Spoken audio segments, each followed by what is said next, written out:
Bapa, terima kasih Tuhan, kami mengucap syukur buat malam hari ini, anugerah-Mu melimpah atas hidup kami, Tuhan, bahwa kami hari-hari ini lebih mengerti kehendak dan rencana-Mu, Tuhan, supaya kami mengerti bagaimana kami harus bersikap untuk menghadapi semua yang ada di depan kami. Biarlah kami tidak keluar dari rencana dan kehendak-Mu, Bapa. Terima kasih Tuhan, urapi hamba-Mu yang tidak ada apa-apanya, urapi setiap kami malam ini. Kami percaya firman Tuhan memberkati hidup kami dan mengubahkan cara kami berespon. Dalam nama Yesus kami buka hati, haleluya. Amin, amin.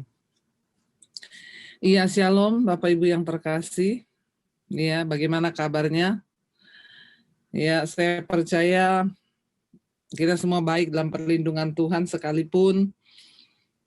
Ya, hari-hari ini kita masih tidak tahu sampai kapan ya kalau mendengar berita-berita, mendengar para pakar-pakar ya berkata bahwa pandemi ini masih akan terjadi sampai 4 tahun ke depan.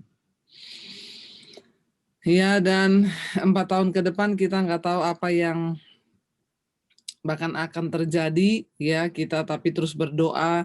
Belum selesai berita yang satu, muncul berita bencana, gempa, muncul lagi berita Amerika mau terjadi kekacauan dan lain sebagainya, saudara. Wah, rasa-rasanya kalau nggak kuat iman hari-hari ini, saudara, banyak orang yang benar, Yesus berkata di akhir zaman kamu akan mendengar berita-berita yang menakutkan. Dan banyak orang yang akan mati karena ketakutan. Ya, jadi bukan karena virus atau karena apa, tapi mati karena ketakutan. Karena ketakutan yang berlebih itu terus dipikirkan bisa menimbulkan penyakit. Saya beberapa waktu yang lalu teman saya konseling, ya orang kaya banget saudara. Tiap malam suaminya nggak bisa tidur sampai jam 4, jam 5 pagi. Nggak bisa tidur. Kenapa? Bingung. Usahanya berhenti. Ya, kalau harus menutup usaha, karyawan yang berjumlah sangat banyak itu harus diapain, sementara kalau dia teruskan pendarahan. Ya, tadi bahkan saya melihat berita ada satu restoran di Jepang yang sudah berumur ratusan tahun tutup karena pandemi, saudara. Bahkan beberapa waktu yang lalu ada orang yang konseling juga, anaknya itu masih kecil, 10 tahun. Tiap jam 2 malam bangun nangis sampai sesegukan. Orang tuanya tanya kenapa, dia nggak jawab. Bermalam-malam, tiap malam jam 2 terbangun dan dihinggapi roh ketakutan yang begitu sangat. Ya, akhirnya mamahnya deketin pelan-pelan, deketin anak ini, diajak bicara, kamu kenapa? Takut mati. Takut kalau mamahnya mati atau papahnya mati atau dia yang mati. Mengerikan ya saudara. Saudara lihat ini hari-hari ini. Anak kecil yang nggak tahu apa-apa 10 tahun. Harusnya kan anak-anak ini masih menikmati masa-masanya, bahkan anak sekolah saja sekarang. Ya anak saja saya tanyain, Dek, nanti kamu sebentar lagi lulus SMP mau kemana? Nggak tahu, Mam. Ya, lihat keadaan begini sekolah aja kita nggak lihat gedungnya, nggak lihat bentuknya, mau mikirin apa? Saudara, ya saya bilang sama ibu itu, Bu, anak kecil itu, ya ibu sama suami itu di rumah itu jangan terlalu takut. Itu pasti dia itu dihinggapi roh ketakutan. Itu pasti karena mama papanya juga anak ini bergerak dikit. Virus loh, ini corona loh, bisa mati loh. Ya saya mau menghimbau kepada ibu-ibu ya, terutama yang sangat ketakutan dengan virus ini. Jangan sampai kita membuka pintu rumah kita untuk roh ketakutan itu masuk. Justru hari-hari ini iman kita itu sedang dimurnikan. Saya melihat ada begitu banyak orang Kristen hari-hari ini yang tadinya melayani Tuhan di gereja, jabatannya wakil gembala, hari-hari ini kelepek-kelepek. Nggak bisa tidur sampai saya bilang, "Pak, Bu, imanmu di mana? Kamu selama ini melayani Tuhan di gereja, hafal Mazmur 91 di luar kepala." Ya, baru menghadapi yang kayak begini nggak bisa tidur, stres, karena dia stres, anaknya ikut stres kan. Ya, saudara, kita nggak tahu loh, tadi saya dengar ini saham di Indonesia, saudara. Pengikutnya itu bertambah jutaan. Yang mengerikan, bertambah jutaan, Pak, kata pakarnya itu usia berapa? Usia 16 sampai 30 tahun. Saham sekarang yang menduduki itu anak-anak remaja. Bertambah hingga jutaan, berapa puluh juta itu. Dan itu anak-anak remaja yang umurnya 16 sampai 30 tahun. Dunia ini semua sedang bergeser dan kita siap atau tidak, kita mau atau tidak. Kita nih sedang dipaksa untuk menerima sesuatu yang, ya inilah kenyataannya. Ya, tapi kalau kita nggak siap, ya makanya saya apa ya saudara, yuk sebagai orang Kristen, yuk inilah waktunya kita ini disuruh membuktikan. Memang saudara, berkata percaya sama Tuhan itu tidak segampang mempercayakan hidup kepada Tuhan. Banyak orang hari-hari berkata percaya Tuhan, tapi ternyata hanya sedikit yang berani mempercayakan hidup sama Tuhan. Lihat banyak orang hari-hari ini yang begitu ketakutan luar biasa. Beberapa waktu yang lalu saya, ya berapa bulan lalu, jadi anak saya tuh, kita satu rumah kena corona. Anak saya itu yang nomor 2, dia tuh tiba-tiba ada acara di sekolah, foto tahunan, karena waktu itu kan saya bilang sama anak saya, "Lah kan ini lagi begini kok, ada foto tahunan di sekolah, tapi ini kok Mam, kita sesuai protokol kesehatan." Ya udah, saya juga pikir anak dikurung terus di rumah bisa gila, saudara. Jadi saya bilang, "Ya sudah, nggak apa-apa, pokoknya kamu jaga ya, berdoa ya." Tapi kan dia pulangnya satu mobil sama temen. Ya, berapa hari kemudian anak saya itu batuk-batuk, saudara. Batuk-batuk terus tidak berhenti. Lalu kakaknya bilang sama saya, "Mih, itu si Karen batuknya menakutkan. Ya, batuk kayak begitu kayak orang udah mau mati. Pokoknya nggak bisa berhenti kayak gitu." Jadi saya tanya anak saya, "Kamu demam atau apa?" "Enggak, cuman batuk toh." "Oh ya udah, berarti itu cuman flu biasa. Kamu minum obat batuk, sekarang di kamar ya. Jangan keluar-keluar." Ya, kita ini nggak tahu virus sekarang. Jadi anak saya di kamar tuh, saudara. 2 hari kemudian, saya lihat dia tuh lemes ya. Lemes, pucat, terus ya pokoknya saya tanya dia, "Gimana kamu makan yang banyak?" "Nggak bisa rasa apa-apa, Mam." "Nyium?" "Nggak bisa juga." Jadi saya kasih minyak kayu putih di tisu. Saya suruh dia hirup yang dalam. "Coba, jangan bercanda loh," saya bilang. "Cium, ini tisu, minyak kayu putih. Kamu tempel di hidung, hirup." Dia hirup, saudara, dan memang benar-benar nggak ada bau apa-apa. Tidak bisa nyium, nggak bisa rasa, badannya juga agak demam. Ya, terus dia, ya pokoknya inilah, saya lihat dia agak gimana. Saya langsung aduh ya, jadi saya bilang sama suami saya, "Ya udah, ya ini berarti ya corona." Tapi saya bilang sama kita semua satu rumah, nomor 1 jangan ada yang takut. Ya pokoknya kita tidak usah ada yang takut, kalau belum waktunya mati, nggak akan mati. Tapi kalau sudah waktunya, ya kita semua harus siap. Siapapun yang mau pulang duluan, mati itu untung. Ya, saya bilang sama semua kita satu rumah, pokoknya kita sekarang isolasi mandiri, nggak ada yang boleh keluar rumah. Saya kalau malam batuk, saudara, sampai sesek. Ya, itu sampai Aduh, rasanya napas tuh pendek kayak nggak ada oksigen. Batuk nggak bisa berhenti, badan sakit semua, mulut saya pahit. Ya, itu pokoknya nggak karu-karuan, pusing, lemes, mau muntah rasanya.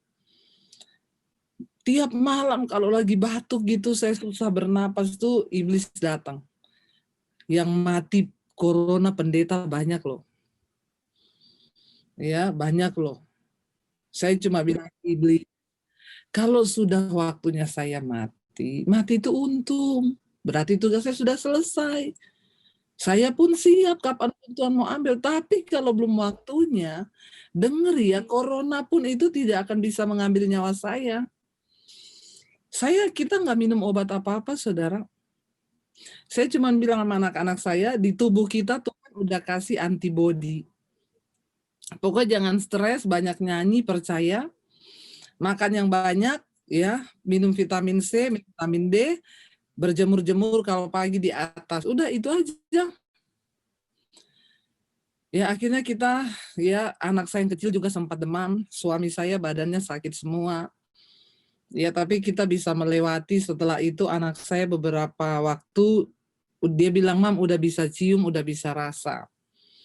Ya tapi masih lemas ya, sampai dia juga kayak kena flu mata gitu ya, merah gatel kan. Tapi akhirnya kita bisa melewati dan saya tetap melayani mesbah doa kita tiap malam.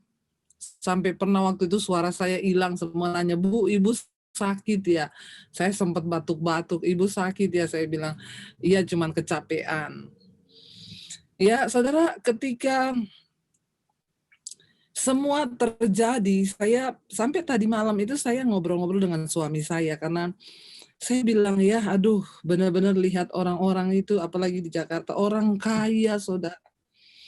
Itu pusing sekali sekarang. Yang punya pabrik itu terancam mau tutup. Bahkan mereka nggak tahu nih, semuanya berubah tanpa pemberitahuan kan.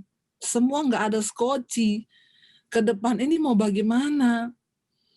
Ya, saya ngobrol sama suami saya tadi malam, kata suami saya gini, kita ngobrol, ya hidup ini harus siap. Segala sesuatu tuh kita harus siap.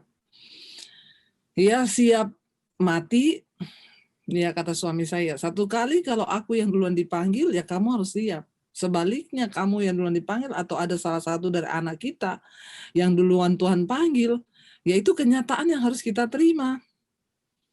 Kita harus mengerti dulu ini loh, hidup itu ini. Makanya jangan terlalu mengekap semua yang kita punya, saudara. Ya yang saya lihat yang sekarang stres itu banyak orang kaya-kaya loh. Dan karena mereka stres, akhirnya kan sistem imunnya turun. Ya, kenapa mereka stres? Hari ini orang-orang miskin itu yang susah-susah nggak ada yang stres loh. Mereka udah terbiasa stres. Mereka udah terbiasa susah.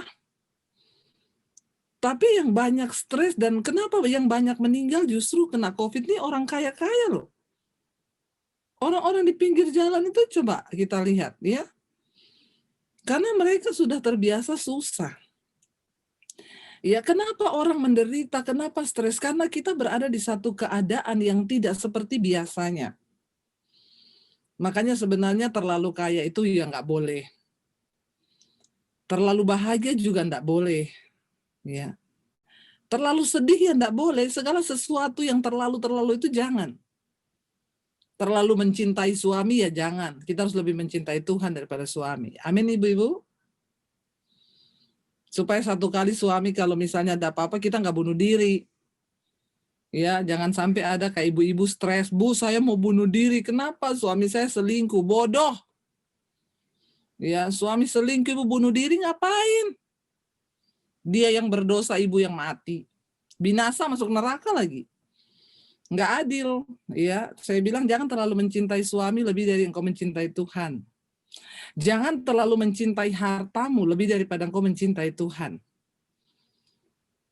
Kenapa orang stres hari-hari ini saya lihat banyak orang kaya, mereka sudah terbiasa ada di satu keadaan yang nyaman. Mereka nggak bisa membayangkan kalau terjadi sesuatu yang itu akhirnya mengusik kenyamanan mereka. Ya, saya tuh setiap hari itu bersyukur, kenapa saudara? Saya selalu bilang sama Tuhan, "Tuhan, Saya sudah pernah melewati yang lebih susah dari ini dulu. Saya sudah pernah mengalami yang nggak punya rumah, saya sudah pernah mengalami yang nggak punya uang. Ya, jadi kalau cuma menghadapi yang masalah-masalah sekarang ini, ya kayak teman saya, istrinya bilang, "Suami saya nggak bisa tidur, Bu." Kenapa? Nggak punya uang, di bank masih ada puluhan M.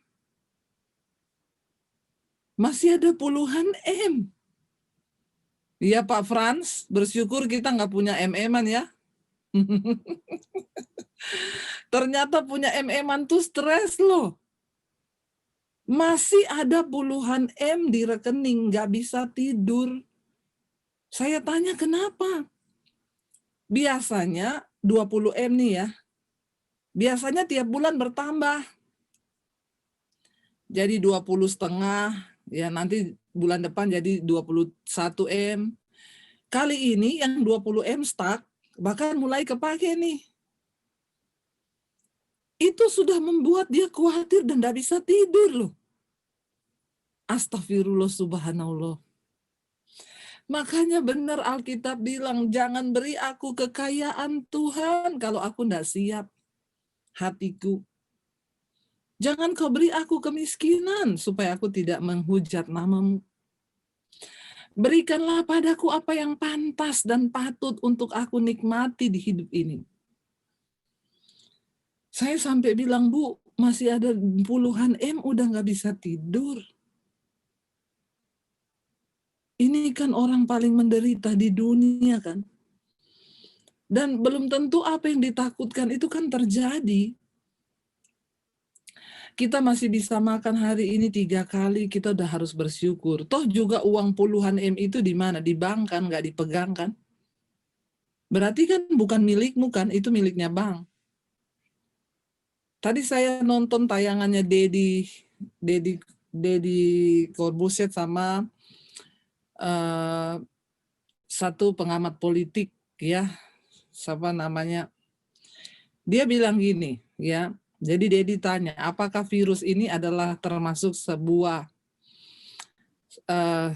senjata politik yang diluncurkan? Dia bilang, iya, bisa jadi ini senjata politik, tetapi berubah menjadi pandemi beneran. Awalnya dibuat, tetapi benar-benar menjadi pandemi beneran yang menghantam seluruh dunia. Lalu dia tanya, apakah masih ada trik-trik lain lagi? Ini kita harus tetap percaya loh, ini saya pendeta lain mau ngomong apapun, saya tetap percaya ini sedang dimulai tatanan dunia baru yang tetap akan menuju ke satu pemerintahan, dan di mana itu uang yang akan menjadi penguasa dunia. Ya, uang yang akan menjadi penguasa dunia. Dan saudara, roh antikris itu sudah bekerja kapan? Sekarang ini dia sudah bekerja, kata Yesus. Kapan dia mulai bekerja? Sekarang. Roh antikris itu apa? Roh yang anti akan ajaran Kristus. Termasuk orang-orang yang khawatir itu udah kena roh antikris itu. Kan Yesus bilang jangan khawatir, jangan takut. Ya, ini udah pada takut, khawatir, kayaknya udah nggak punya Tuhan. Jadi dia bilang begini, dia tanya, apakah masih ada senjata lain? Ya, ketika mereka, ya siapa penguasa dunia ini? Apakah Amerika? Bukan. Amerika pun dikendalikan oleh salah satu perusahaan raksasa dunia yang pegang kendali ini. Ya, terus dia tanya, apakah masih ada senjata lain? Dia bilang, ya ke depan kita nggak akan tahu apa yang terjadi. Bisa saja misalnya. Ya, misalnya mereka nanti tembak 3 satelit aja. Lalu terjadi kekacauan secara internet di dunia. Orang nggak bisa transfer dari mobile banking, kehilangan data. Waduh, saya bilang sama suami saya, wah ini kalau didengar orang kaya-kaya bisa semua ambil uang di bank ini. Semua bisa terjadi. Bahkan kita lihat sekarang dengan pandemi ini kan nggak ada yang sangka. Nggak ada yang menyangka sama sekali. Dan kita berharap dulu cuma berapa bulan. Sekarang udah mau 2 tahun, udah mau setahun loh. Masuk 2 tahun. Bahkan semua prediksi berkata ekonomi bangsa. Dan ini akan menjadi PR yang tidak terselesaikan sampai 4 tahun ke depan. Saya bilang sama anak saya, "Dek, kamu sudah lulus kuliah. Jadi dari kamu masuk sampai kamu keluar, kamu tidak menikmati yang namanya gedung, ya, kampus." Saudara, dunia sedang goncang-ganjing sekarang. Ya, semua sedang terjadi. Bayangkan sampai orang yang punya 20 M aja nggak bisa tidur. Ya, terus yang nggak punya duit tidur nyenyak. Orang udah biasa nggak punya duit. Haleluya. Jadi kalau saya mau bilang di sini berarti apa, saudara? Sikap hati itu loh.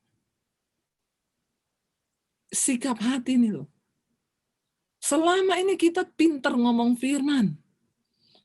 Ya, saya itu sedihnya di situ. Orang Kristen selama ini, wah, hafal Mazmur 91, aku akan berjalan walaupun 1000 rebah di kananku, di kiriku 10.000, aku hanya akan menontonnya saja. Apalagi kalau udah nyanyi lagu doa Yabes, wah, udah kayak bener-bener melayang di udara. Begitu diperhadapkan yang begini, keok semua, nggak bisa tidur. Oh Tuhan Yesus, ya apa yang sedang terjadi? Makanya saya baru mengerti Yesus bilang, kalau aku datang kedua kali di dunia ini, adakah iman aku dapati? Kita baru menghadapi virus yang seperti ini aja udah keok.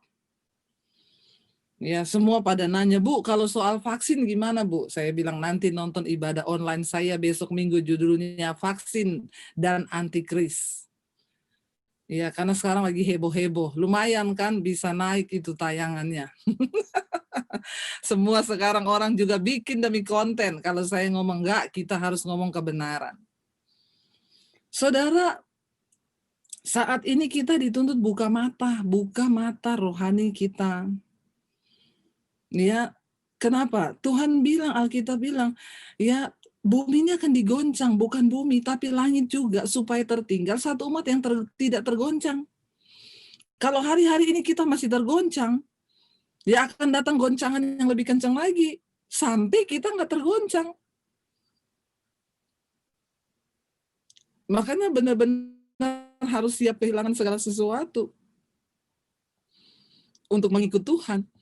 Saudara ingat kisah tentang orang kaya dan Lazarus? Dalam sebuah kisah di Alkitab diceritakan ada orang kaya yang ceritanya tiap hari pesta-pesta, pokoknya tiap hari dia pesta makan-makan. Ada seorang pengemis miskin yang tiap hari lewat di rumahnya dia dan meminta sisa makanan dari pesta orang kaya itu. Satu kali Lazarus pengemis mati, orang kaya juga mati. Tapi pengemis itu, si Lazarus mati, dia duduk di pangkuan Bapak Abraham di sorga. Dan orang kaya itu berada di mana? Di neraka. Ya, menurut saudara kenapa orang kaya itu masuk neraka? Ketika orang kaya itu juga melihat Lazarus duduk di pangkuan Abraham, dan dia ada di neraka, dia bilang sama Bapak Abraham, "Bapak Abraham, tolong saya, suruh Lazarus celupin tangannya ke air, tetesin 1 tetes aja di mulut saya begitu tersiksa di tempat ini. Kenapa aku ada di sini dan kenapa Lazarus di pangkuanmu?" Bapak Abraham nggak ngomong gini, "Makanya lu selama di dunia lu bersinah, lu selingkuh." Enggak. Karena orang kaya ini termasuk orang kaya yang baik. Sisa makanannya dikasih buat Lazarus untuk bisa makan. Bapak Abraham cuma ngomong gini, "Kenapa Lazarus di sini dan kamu di sana? Karena selama ada di dunia, kamu sudah menikmati semua yang baik. Sedangkan Lazarus menikmati semua yang tidak baik." Perhatikan, nggak ada sedikit pun dosa di sana dikatakan.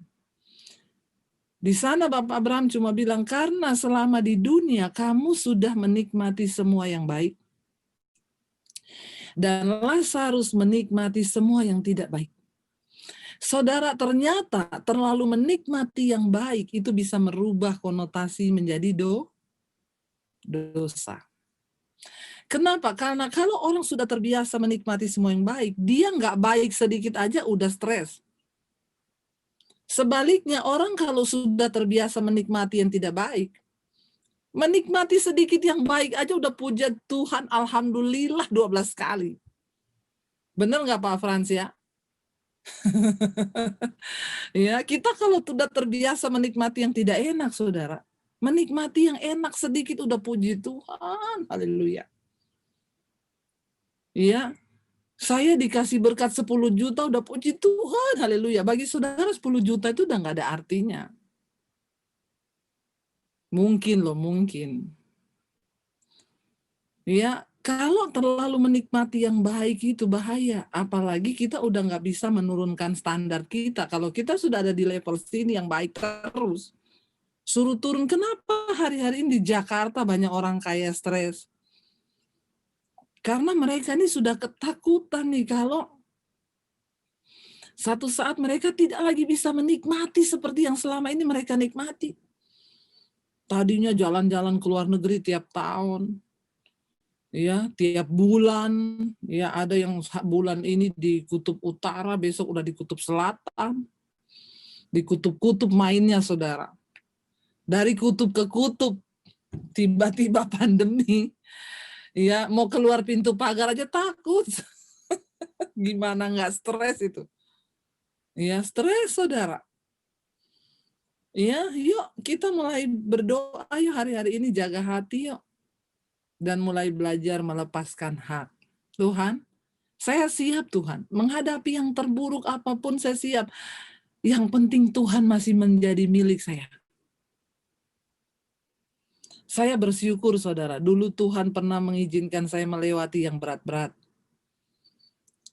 Dan ketakutan terberat saya sudah saya lewati itu ketika saya harus kehilangan nyawa. Saya pikir saat itu saya harus mati menghadapi keluarga saya karena iman saya. Nggak main-main, sudah saya di otak tuh berpikir saya ditebas pedang papi saya, udah mati. Saya percaya saya masuk surga. Tapi kalau belum saatnya mati, sehelai dari rambut pun jatuh kalau tidak seizin Tuhan tuh nggak mungkin. Saya bersyukur saya pernah melewati itu. Ketakutan terbesar di hidup saya adalah ketika saya mau dibunuh oleh keluarga saya karena nama Yesus. Karena saya sudah pernah melewati itu. Pencobaan-pencobaan yang kita alami, kata firman Tuhan, ini pencobaan biasa yang tidak melebihi kekuatan kamu. Yang lebih menyedihkan lagi, orang masih punya uang 20 M itu udah nggak bisa tidur tuh, coba. Mengerikan, mengerikan. Mengerikan. Saudara masih punya banyak makanan, saudara masih, tapi saudara udah stres, saudara udah tertekan. Kita sedang diperbudak oleh ilah zaman ini. Ya benar, benar. Saya bersyukur saudara, waktu kita satu keluarga kemarin kena corona itu, saya bersyukur. Benar-benar Tuhan kasih saya kekuatan. Benar-benar saya bisa, tidak usah takut. Ya, kalau belum waktunya nggak akan ada yang mati, tapi kalau sudah waktunya siap-siap aja. Kita harus berani loh, benar-benar sesuai firman Tuhan. Saya kemarin teleponan sama istrinya Bapak Junaidi Salat. Ya, karena saya juga kaget ya, beliau tiba-tiba meninggal. Saya tanya sama istrinya, saya itu nggak sukanya orang-orang itu saudara pada WA itu, Bu, Pak Jun meninggal Bu karena COVID Bu. Saya bilang bukan karena COVID, karena Tuhan. Jangan terlalu mengheboh-hebohkan ya. Sehingga kita ini seolah-olah hari-hari ini lebih takut sama COVID daripada sama Tuhan gitu loh. Ya maaf saudara mau ngomong saya ekstrim, silakan lah, emang kita harus ekstrim dalam iman. COVID loh Bu, di grup COVID loh Bu. Banyak banget pendeta yang mati karena COVID loh Bu. Saya bilang bukan karena COVID, karena Tuhan. Hidup mati kita tuh di tangan Tuhan. Mengenai cara itu tuh udah tinggal caranya aja kan. Tuh yang naik pesawat saudara, Sriwijaya tuh. Coba kalau kita mau pikir-pikir ya, ada yang belum waktunya mati loh. Nggak punya uang mau swab di bandara coba. Marah-marah nggak boleh naik. Udah bawa surat rapid nggak bisa, harus swab lagi di sini. Rapid saya baru loh, ini kemarin loh. Nggak boleh, harus swab. Nggak punya uang semahal itu. Nggak boleh. Akhirnya telepon bosnya, naik kapal laut aja, berangkat ke Tanjung Priuk ya. Kenapa itu terjadi? Belum waktunya mati. Yang sudah waktunya mati harusnya berangkat pakai 6 Air. 6 yang berangkat pakai 6 Air itu ada 6 orang kan, 7 orang dipindah ke Sriwijaya. Ya. Satu keluarga juga ada yang 7 orang nggak jadi berangkat, udah punya tiket di tangan. Saudara pikir yang begitu kebetulan? Enggak, Tuhan yang menyeleksi yang mau mati ini siapa, yang nggak belum matiin siapa. Ya bagian kita hari-hari ini siap-siap aja. Lihat kanan kirimu. Ya. Loh bagian kita kan, loh mau ngomong apa saudara? Makanya ya imani firman, mati itu untung, hidup itu Kristus. Kalau kita sudah mencapai sampai di situ tuh udah enak hidupnya, nggak ada stres lagi. Kalau kita mau kembali pada firman, asal ada makanan itu cukup, asal ada pakaian itu cukup. Yang jadi masalahnya pakaiannya itu harus yang bermerek. Nah itu yang jadi masalah. Yang jadi masalah makanannya itu harus yang mahal. Ya, itu yang jadi membuat manusia ini stres. Kalau kita kembali ke firman, Yesus bilang, bukankah tubuh lebih penting daripada makanan, daripada pakaian, dan hidup lebih penting daripada makanan? Sebenarnya kita bayangkan kalau kita kembali, misalnya saya kadang-kadang mencoba membayangkan loh Tuhan, kalau saya dikembalikan lagi seperti nasib saya dulu yang hidup di kos-kosan, dan saya cuci bajunya orang, apakah saya siap? Saya siap Tuhan. Kalau itu Tuhan izinkan. Aku pun siap. Karena waktu itu aku sudah mengalami, aku tetap sukacita dalam hadirat-Mu. Kalau udah begitu kan kita nggak stres, saudara. Hari-hari ini jangan cuma naikin sistem imun. Naikin sistem iman. Orang itu ya di grup pembahasannya, minum ini loh. Ini obat dari China katanya menangkal virus. Ini obat dari, udah semua diminum. Sampai ada salah satu teman saya, kemarin ngomong, Bu doakan aku ya, kenapa? Kena autoimun. Saya periksa dokter, dokter bilang, Ibu mungkin kebanyakan minum-minum karena virus. Banyak minum obat-obat yang menaikkan sistem imun, kelebihan sistem imunnya. Saya nggak mau loh minum-minum apa-apa. Orang nawari, Bu, minum ini ya buat naikin sistem imun. Enggak, hati yang gembira itu yang menaikkan sistem imun. Waktu kamu stres, maka tentaramu dalam badan juga stres. Waktu tentaramu dalam badan, imunmu stres, dia nggak bisa kenali penyakit. Bener banget itu Alkitab bilang. Kenapa banyak hari-hari ini orang mati dan banyak yang, karena sistem imunnya turun. Kenapa? Takut semua, stres. Makanya tiap hari nyanyi.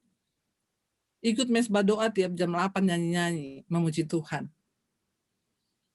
Loh bener nggak saudara? Ayo yuk kita, kalau kita punya pikiran gini, Tuhan kalau kita masih bisa melewati masa pandemi dan kita masih hidup, berarti Tuhan masih punya rencana. Tapi kalaupun aku sudah nggak bisa melewati, kita nggak tahu loh saudara, hari-hari ini orang masih baik-baik loh. Saya lihat di status sekarang kita buka Facebook, lewat satu rip, semua beritanya rip. Mau COVID, mau nggak COVID, pokoknya orang ngomongnya COVID terus. Kemarin saya tanya istrinya Pak Junaidi Salat, Bu, Bapak meninggal karena COVID? Enggak, Bu, Bapak itu kan ada jantung. Dan dia itu harusnya kalau mau meninggal udah dari tahun 2016, Bu. Dia diabetes, dia juga jantung. 2016 itu dia sudah hampir lewat, tapi dia lihat ada satu tangan besar datang, dan suara berkata, belum waktunya kamu pulang ke rumah Bapak. Jadi dia hidup. Nah kemarin itu dia anfal jantung. Cari rumah sakit se-Jakarta semua tidak menerima pasien kecuali COVID. Jadi dia disuruh cari rumah sakit yang bukan COVID. Ibu cari rumah sakit yang tidak menangani COVID, Bu, karena semua rumah sakit ini menangani COVID dan memang sudah penuh. Cari rumah sakit, kata mereka, yang tidak menangani COVID. Jadi istrinya bilang, saya itu udah kayak Maria dan Yusuf, Bu, yang keliling-keliling mau melahirkan dan tidak ada rumah sakit yang terima. Sementara ini Pak Jun ini udah karena jantung kan, jadi sesek napasnya kan. Akhirnya terpaksa datang ke rumah sakit terakhir itu, mereka bilang ya kalau mau tetap masuk harus tanda tangan surat COVID, penanganan COVID. Karena rumah sakit itu menangani COVID. Mereka takutnya walaupun dia nggak COVID, waktu dalam pemeriksaan dia terjangkit atau tertular, lalu harus ditangani secara COVID, kalau nggak tanda tangan dari awal kan susah. Jadi terpaksa tanda tangannya COVID. Ya, dan akhirnya ketika dirawat, tapi istrinya bilang dia itu udah siap banget meninggal, Bu.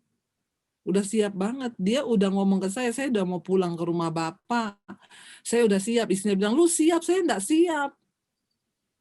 Dia sudah bilang kalau saya mati nanti pakein baju Betawi. Ya, baju babe itu Betawi yang biasa dia pakai untuk pelayanan. Ya, terus kemarin dia sudah suruh istrinya lunasi mobil karena memang udah mau lunas, angsuran ini beberapa kali lunasin, BPKB-nya ambil. Dia beli tempat tidur baru, rumahnya itu pokoknya dibagusin kata istrinya. Dan benar ketika dia di rumah sakit, ya udah karena nggak bisa masuk kan berapa hari datang ke sana, dokter akhirnya telepon dia udah dipompa jantungnya. Ya, terakhir istrinya lihat tuh dia cuma dari luar, dia sempet dada-dada, tapi udah siap banget. Makanya saya teleponan sama istrinya juga, istrinya ketawa-ketawa juga, karena buat kita kematian tuh kan bukan, ya makanya orang itu terus bikin berita COVID loh, tuh Pak Jun COVID loh, Pak Jun COVID loh. Saya bilang puji Tuhan Pak Jun sudah mendahului kita, ya tugasnya sudah selesai, kita ini loh yang masih ngantri. Tinggal tunggu di absen. Mati itu untung. Ya, jadi saudara kalau kita melihat apa yang terjadi hari-hari ini, ya bahkan prediksi-prediksi ke depan, ini nggak tahu juga nih pemilihan di Amerika seperti ini, ya nggak tahu nanti kebijakan-kebijakan presiden baru tuh seperti apa. Ya bagian kita hari-hari ini ya, dia bersandar, berserah. Saya pengen kita baca satu ayat yang terlalu sering kita baca, 1 Petrus 4 ayat 7. 1 Petrus 4 ayat 7, kesudahan segala sesuatu sudah dekat. Karena itu kuasailah dirimu dan jadilah tenang supaya kamu dapat berdoa. Ya, orang bilang dari dulu juga dibilang akhir zaman. Sebenarnya akhir zaman itu hitungannya dari kapan? Akhir zaman itu hitungannya setelah kematian Yesus, dia terangkat ke surga. Ya, itu kan peristiwa kita menanti kedatangannya. Nah, sejak saat itu tuh sudah masuk akhir zaman kata Rasul Paulus.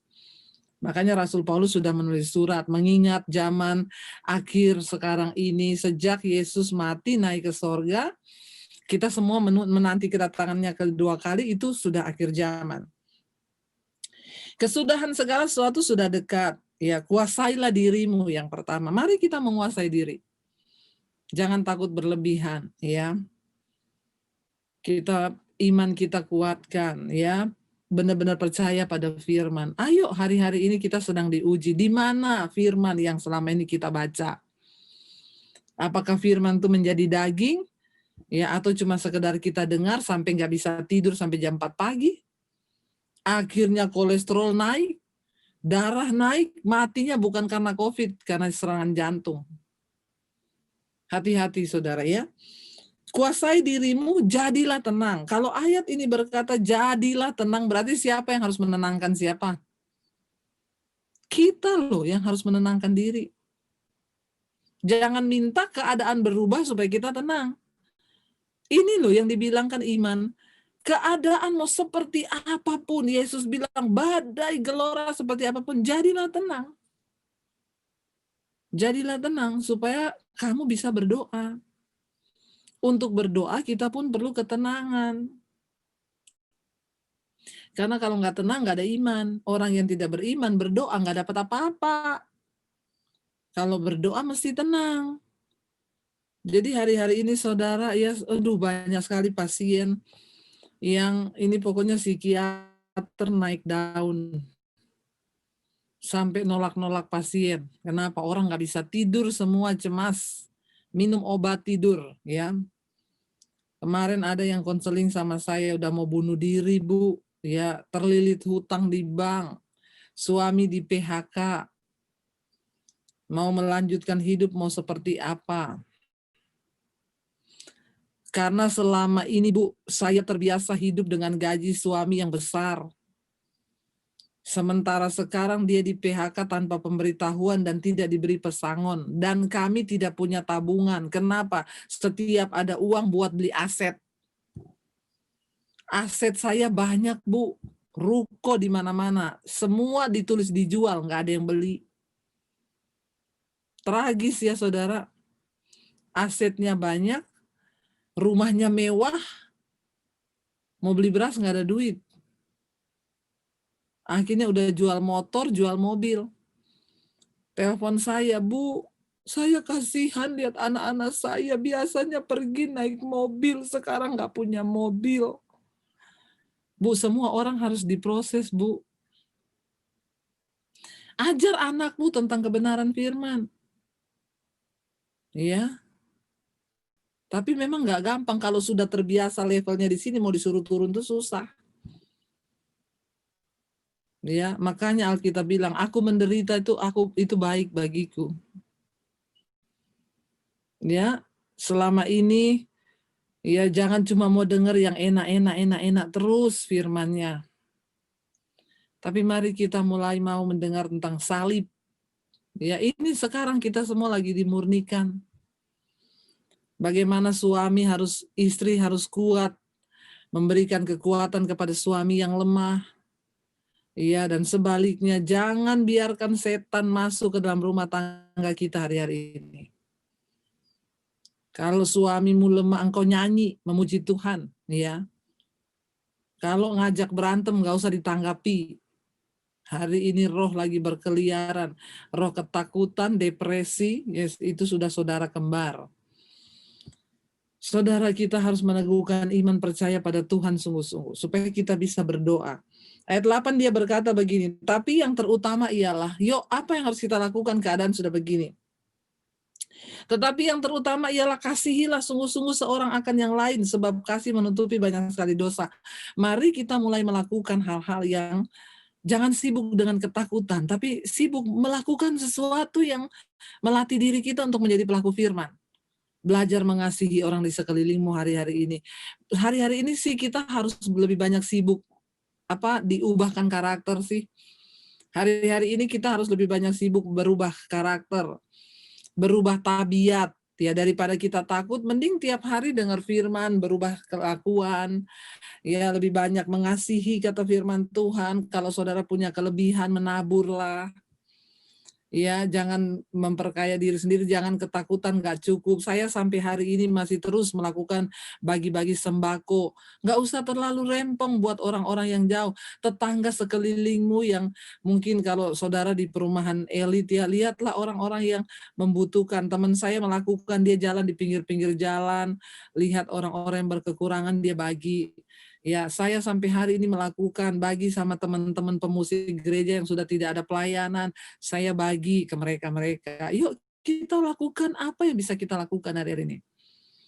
Ya, belajar untuk melakukan kasih. Kalau selama ini kita pelit, hidup bagi diri sendiri, ada begitu banyak orang di sekeliling kita yang membutuhkan, saudara. Yang kedua dikatakan di sana, berilah tumpangan seorang akan yang lain dengan tidak bersungut-sungut. Artinya apa? Kita mulai belajar melakukan hal-hal yang selama ini kita belum pernah lakukan. Kita belajar untuk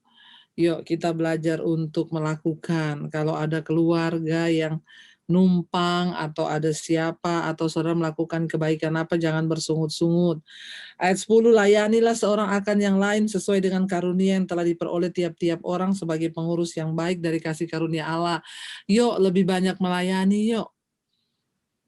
Ya, kalau orang dalam masalah, saudara bisa telepon, saudara say hello, saudara.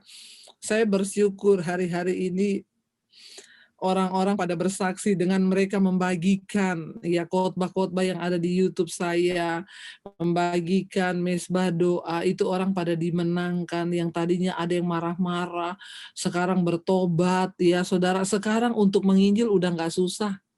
Saudara udah nggak perlu ngomong, saudara tinggal bagiin, saudara dapat khotbahnya Bu Eli yang jadi berkat, saudara share ke temenmu.